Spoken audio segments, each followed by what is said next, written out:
Good morning, my dear students. Today I will teach you civics, that is social science, social and political life. इसका first chapter मैंने आप लोगों को पढ़ा दिया था। आज उसका पार्ट सेकंड हम देखेंगे, जहाँ से एंड किया था चैप्टर। हमने इसमें कवर किया था इक्वालिटी पे। ऑन इक्वालिटी चैप्टर का नाम है। हमने कौन से टॉपिक्स कवर किए थे? राइट टू वोट वाला, अदर इक्वालिटीज़, जहाँ पे गोरे काले का भेदभाव होता है, जहाँ अमीर गरीब का भेदभाव होता है। तो हमने पढ़ा था कि किस तरह से एक काम वाली और एक जिसके यहाँ काम उनका मालिक एक लाइन से खड़े होकर वोट करते हैं। और नेक्स्ट टॉपिक में हमने देखा था कि जब वो अपने बेटे को अस्पताल लेके जाती है तो वहाँ उसको भीड़ भाड़ में कितनी उसको प्रॉब्लम होती है। और फिर उस समझ में आता है उसे कि इनइक्वालिटी क्या होती है, क्लासेस डिस्क्रिमिनेशन क्या होता है। और फिर हमने एक राइटर के बारे में पढ़ा था, मिस्टर ओम प्रकाश वाल्मीकि, कि किस तरह से उन्होंने एक छोटी जात का होने का कितना बड़ा यानी उनको सफ़र करना पड़ा था। उन्होंने वो सारी चीज़ अपने बुक जूठन में मेंशन किया था। ओके। और मिस्टर और मिसेस अंसारी की भी स्टोरी पढ़ा था, कैसे उनके नाम के चलते उनको अपार्टमेंट में एक भी कमरा रेंट पे नहीं मिला था। आज हम पढ़ेंगे equality in Indian democracy. The Indian constitution recognizes every person as equal. This means that every individual in the country, including male and female persons from all caste, religions, tribes, educational and economic backgrounds, are recognized as equal. ठीक है। Indian जो हमारा India का संविधान है, Indian equation constitution है, उसमें क्या बताया गया है? इक्वल, यानी चाहे जो भी बैकग्राउंड के, चाहे जो भी धर्म के, चाहे जो भी जनजाति के, कास्ट के हैं, वो क्या है, एक कॉन्स्टिट्यूशन उसको क्या करता है? इक्वली वो करता है, ट्रीट करता है। ठीक है। Every person is equal. Now it doesn't, but at least in democratic India the principle of the equality of all persons is recognised. ठीक है। इंडियन डेमोक्रेसी में चाहे दूसरे में रहे ना रहे, लेकिन इंडियन डेमोक्रेसी में ये चीज़ मानी जाती है कि there is equality. Now no law existed to protect people from discrimination. No law existed okay this while earlier, पहले क्या था कि कोई भी ऐसा लॉ नहीं बना था, कोई भी कानून ऐसा नहीं लागू हुआ था जो लोगों को प्रोटेक्ट कर सके ये डिस्क्रिमिनेशन, भेदभाव और इल ट्रीटमेंट यानी बुरे बर्ताव से, जिसको प्रोटेक्ट कर सके। Now there are several that work to see that people are treated with dignity as equals. अब इतने लॉ बन गए, जब से डेमोक्रेटिक इंडियन हमारा इंडिया हुआ है, इतने लॉज बन गए हैं कि उसमें यानी पीपल की डिग्निटी और उनकी इक्वालिटी का ख्याल रखा जाता है। Now this recognition of equality includes some of the following provisions in the constitution. First, that every person is equal before the law. What this means is that every person from the president of the country to Kanta, a domestic worker, has to obey the same laws. Second, okay, पहला क्या था कि constitution के हिसाब से जो सबका equality कैसे रिकॉग्नाइज किया जाता है कि every person is equal in front of law. It means कि जैसे प्रेसिडेंट जो कंट्री के हैं हमारे, वो और कांता जो एक काम वाली है, डोमेस्टिक वर्कर है, वो यानी दोनों ही क्या करते हैं? इस लॉ को ओबे करते हैं, इसका लॉ को मानते हैं। Now second, no person can be discriminated against on the basis of their religion, race, caste, place of birth और वेदर दे आर फीमेल और मेल। और दूसरा क्या है कि कोई भी डिस्क्रिमिनेशन ये नहीं होता था कि वो किस धर्म का है, किस जाति का है, और वो प्लेस ऑफ बर्थ यानी कहाँ वो पैदा हुआ है, कैसे उसके यानी स्किन का कलर है, ये सब चीज़ें अब मायने नहीं रखता है। और वेदर दे आर फीमेल और मेल, और वो शायद औरत हो या आदमी, they all are equal in front of law. All person can use. Third, every person has access to all public places including play grounds, hotels, shops and markets.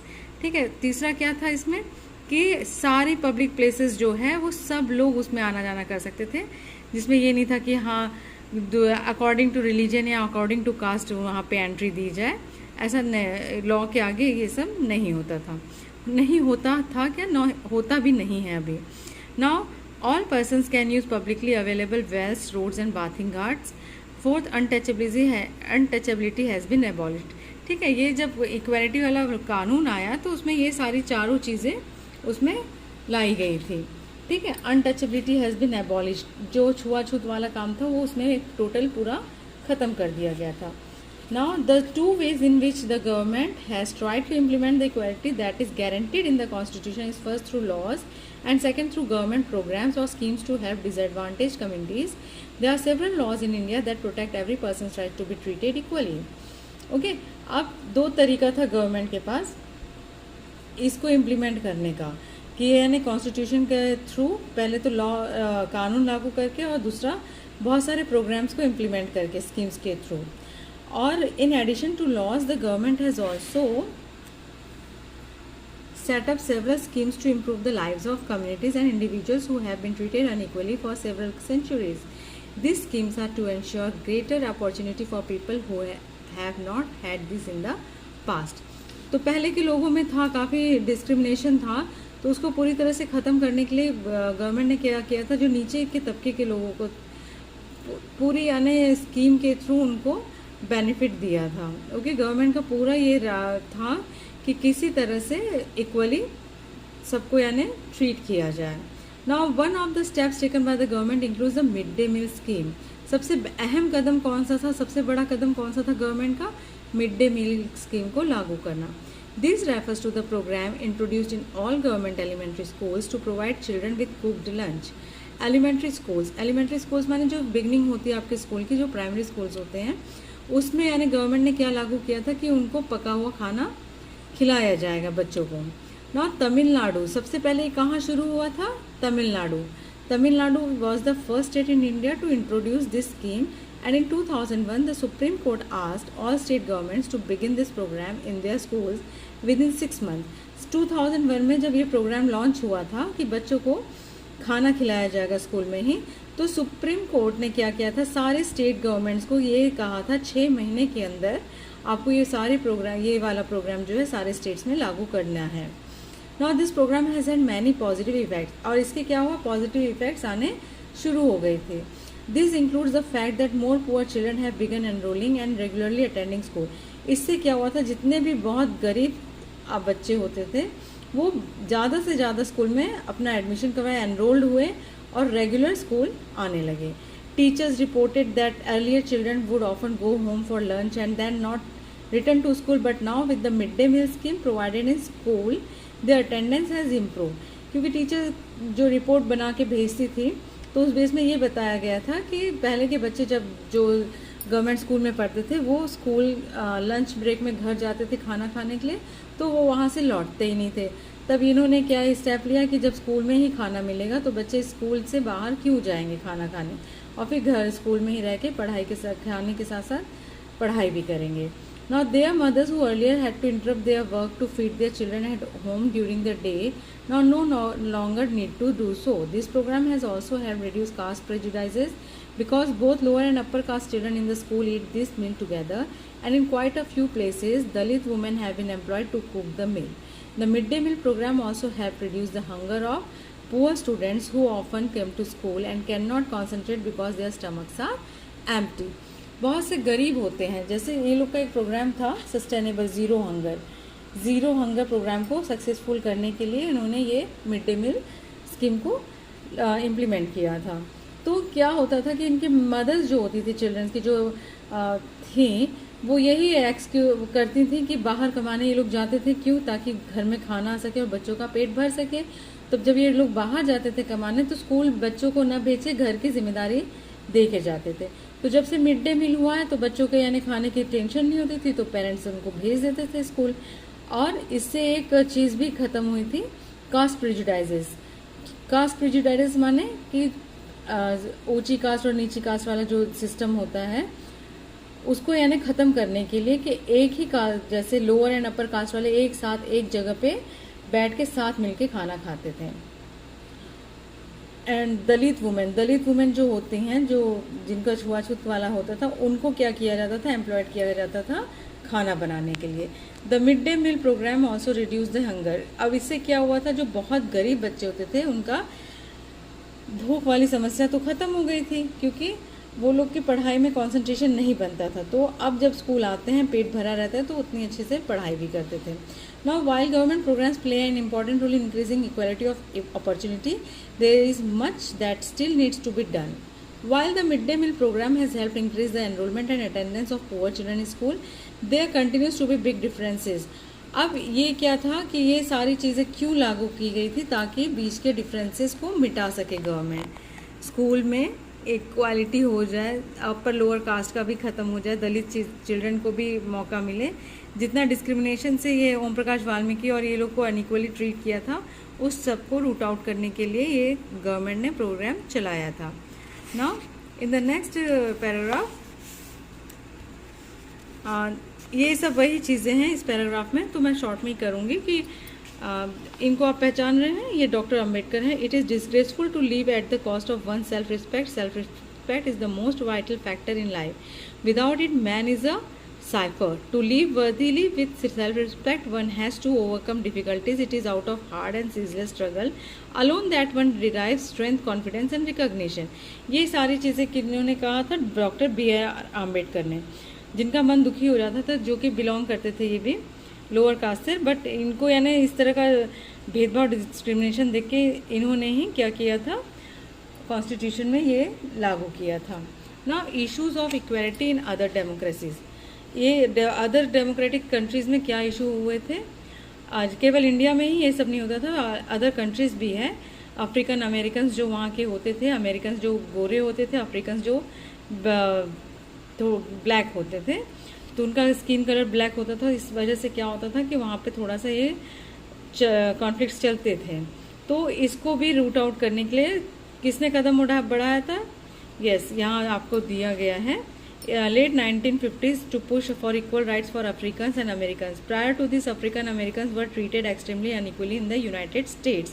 1950s में इसके ऊपर यानी ये इक्वल राइट्स की इससे मुहिम चलाई गई थी। नहीं तो उसके पहले क्या किया गया था कि African American were treated extremely unequally in the United states. जैसे अफ्रीकन अमेरिकन, इसका क्या मतलब है कि अफ्रीका के आए थे कुछ जो यहाँ अमेरिका में बस गए थे, स्लेव पोजीशन किससे आए थे जो यहाँ पे बस गए थे, फिर वो अमेरिकन होके रह गए, तो उनके जो स्किन कलर था उससे ये लोग बहुत डिस्क्रिमिनेशन का शिकार हुए थे। Okay, now for example when travelling by bus they either had to sit at the back of the bus or get up from their seat wherever a white person wish to sit. तो कैसा discrimination था कि जब वो लोग यानी बस में ट्रैवल करते थे, अगर अफ्रीकन ट्रैवल करते थे, अफ्रीकन अमेरिकन, अगर कोई वाइट पीपल आ जाता था तो वो लोग उठ के पीछे की सीट पे चले जाते थे या उनके लिए अपनी जगह को उनको छोड़ना पड़ता था। तो इसको किसने हटाया था वहाँ पे? रोजा पार्क्स। यस, रोजा parks. She was born in 1930 and was died on 2005. Rosa Parks was an African American woman. Tired from a long day at work, she refused to give up her seat on a bus to a white man on 1 December 1955. ये 1 दिसंबर 1955 की बात है, जब रोजा park अपना काम ख़त्म करके बस में चढ़ी थी। तो उस दिन काफ़ी थक गई थी, तो एक वाइट मैन भी चढ़ा और उसने उनको रिफ्यूज़ कर दिया कि मैं अपनी जगह आपको नहीं दूंगी। ये 1 दिसंबर 1955 पे इन्होंने उसके अगेंस्ट बोला था, प्रोटेस्ट किया था। Now her refusal that day started a huge agitation against the unequal ways in which African American were treated. ये देखिए, यहाँ आप देख रहे हैं, ये गोरा आदमी बैठा हुआ है और ये है मिस रोजा पार्क्स, जिन्होंने क्या किया था? प्रोटेस्ट किया था कि हम यहाँ से नहीं उठेंगे। तो वो देखो कैसे बैठा हुआ है ना। तो ये सब गलत काम था। तो उस दिन से क्या, कौन सा इन्होंने मूवमेंट चलाया था फिर? Which came to be known as civil rights movement. Rosa Parks ने चलाया था civil rights movement. The civil rights act of 1964 prohibited discrimination on the basis of race. Race माने काले गोरे का भेदभाव। उसको यानी क्या किया था उन्होंने? इस मूवमेंट को चला के ये एक्ट पास करवाया था 1964 में, जहाँ पे प्रोहिबिटेड हो गया था क्या चीज़? Discrimination on the basis of race, religion और national origin. Okay, it also stated that all schools will be open to African American children and that they would no longer have to attend separate schools specially set up for them. However, despite this, a majority of African Americans continue to be among the poorest in the country. Most African American children can only afford to attend government schools that have fewer facilities and poorly qualified teachers as compared to white students who either to go to private schools or live in areas where the government schools are as highly rated as private schools. Okay, उसके बावजूद यानी थोड़ा बहुत यहाँ जो discrimination चलता था उसको पूरी तरह से ख़त्म करने का था पूरा, क्योंकि वहाँ के जो अफ्रीकन अमेरिकन पुअर थे उनको वो स्कूल में नहीं एडमिशन मिलता था जहाँ पे वाइट पर्सनस बैठ जाते थे। तो ये सारी चीज़ें यानी ख़त्म करने पे आया था, किस उस पे, the civil rights act of 1964 पे। नाउ नेक्स्ट हमारा क्या है, यहाँ आर्टिकल्स दिए गए हैं, exert from article 15 of the Indian constitution. ये आपके दिए गए इंडियन कॉन्स्टिट्यूशन के आर्टिकल 15 में, जिसमें पूरी तरह से discrimination on grounds of religion, race, caste, sex और प्लेस ऑफ बर्थ पूरी तरह से प्रोहिबिटेड था। ठीक है। नाउ चैलेंज ऑफ डेमोक्रेसी, ये बहुत बड़ा चैलेंज हो गया था डेमोक्रेसी के लिए। तो क्या था, Now, no country can be described as being completely democratic. There are always communities and individuals trying to expand the idea of democracy and push for a greater recognition of equality. On existing as well as new issues, central to this is the struggle for the recognition of all persons as equal and for their dignity to be maintained. In this book, you will read about how this issue of equality affects various aspects of our daily lives in democratic India. As you read this chapter, think about whether the equality of all persons and their being able to maintain their dignity is upheld. अभी challenge तो है ही भाई, जिसके अंदर बस गया था, तो it is very difficult to root out that problem, but इसको लॉ में लाके डेमोक्रेसी, जो हमारी डेमोक्रेटिक था कंट्री, तो इन्होंने जब कॉन्स्टिट्यूशन में ला के लॉ में लाया, तो ये थोड़ा कुछ हद तक यहाँ की प्रॉब्लम में सुधार आया था। नाउ नेक्स्ट, ये इज़ योर एक्सरसाइजेज। ये आपका ग्लोसरीज है, ये मैं आपको लिखवा दूँगी तो उसमें, और ये चीज़ें आपको ध्यान में रखनी है कि कौन कौन सी डिफ़िकल्टीज फेस करता है अगर डेमोक्रेटिक कंट्री नहीं है। अगर डेमोक्रेसी आ जाती है, उसके बावजूद भी इंसान का जो माइंड सेटअप होता है उसको चेंज करने में काफ़ी टाइम लगा था। Okay, watch the video carefully and read the chapter carefully. Good bye and take care.